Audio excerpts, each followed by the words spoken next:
Sussex. What happened to the song 100% Pure Love? Do you know, my A&R man found me that song, and it's obviously, it would be a cover, and it was out 10 years ago, and it was very big in America. And got my A&R man, Chris Briggs. He's fantastic. He's been with me from the beginning of my solo career. He does me and Robbie Williams. And he found me this song, and I really loved it. And I said, well, I just want to rework it a little bit, like make it my own, like with the verses. And it was going to be the first single. And we got some great producer on it, and it really fattened it up. But then and then we kind of missed the slot for the summer. I started rehearsing it, and I just felt like, I suddenly just thought, you know what, I just want to do something different. It just didn't feel right. I don't know why. And I've always tried and go with my gut with it. And maybe I just didn't want to do a cover, I can't remember. But do you like it? It's good, yeah. Cool. We should have done the B-side. Okay. Maybe I still can. Okay. There you go. Hi, I'm Kevin. Hi, Kevin. When you finish recording one of your albums, Yeah. how would you personally judge its success?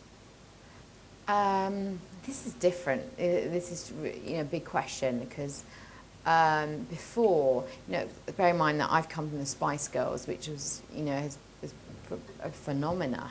The instant success, huge amount of sales figures, and so I was very much used to that. And it's like being in class and you're used to getting A's, and and then equally with my the first record, I was getting a lot of number ones and stuff.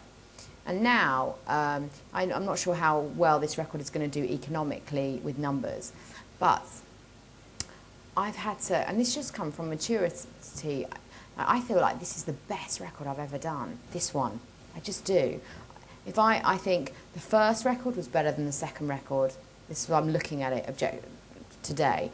But I think this is the best creatively, thought out, artistic record that I've made. I feel really proud of it. And so I have to measure it personally through that, because I've got no control whether, X, Y, B, whether it suddenly goes, oh my God, it suddenly goes through the roof, or it doesn't, or it just does okay. I really can't control that. And if I keep giving my kind of power away, so to speak, then I'm in very shaky ground. And I used to do that a lot. And it was a very uncomfortable place, actually. So I've had to learn. Success is a journey, not a destination. I've really realised that. So and I asked myself, did I enjoy the process of it? Yes, I did. It was brilliant. And also delivering it to, I felt so frustrated at certain points. I just wanted my fans to hear it. At one point, I had a conversation with someone. I went, do you know what? I'm just going to get the album. I just want to give it to the fans, because they're the ones that, we can just, I don't know, sit it out. But that's really was the most important thing to me, more than anything else. I just felt there was such loyalty between my fans and me. That's what I wanted to do. Really, that was so. So if we have a few quick questions. Okay. What's your most prized possession from Alex in Greece? Possession? I don't want my possessions to possess me. If I'm too clingy on anything. At my party the other night, I took loads of pictures and I lost the camera, and I'm so gutted. And I was so devastated the next morning. I just couldn't find it. And it just makes me realise I can never get too attached to anything. Whether it's a nice car, I crash it. Or it just, I entered this world empty, I'm leaving it that way. I have to say, I try and be a spiritual person, but equally, I do love material things. I like big cars and I like big houses and all of those things, because I come from a lower working class background. So when I don't have, because I didn't have money, I like it now. But I realise that, money is my servant, not my master, and equally as my possessions. I think it's healthy to keep, recycling things, sure, and not hold on to to stuff. I think if it's sentimental, then that's more, you know, like the camera with my photos. And I was like, you know. It might turn up. When is your dog Harry's birthday? That's a proper question from I Jeff. don't know. That's a really good question. Yeah. Oh. We had quite a few questions of when are you coming to this country and that country. Have you got plans to go to any countries this year? I think I might be going to Germany. Ah. Who is your all-time favourite girl group from Mandy, Tonke in Belgium? Spice Girls. What's your favourite childhood memory from Sebastian in London? Talking of poetry makes me think of a childhood memory because I used to have an outside toilet, and you know, so we'd have to go outside, and I remember sitting on the step of my outside toilet waiting, and someone was in there and just writing poetry. Then, even for a little girl, always doing it. So. Okay. How have you changed from the girl who performed on the first Spice Girls single, from Katie Andrews? That's quite Wow. a large question. So I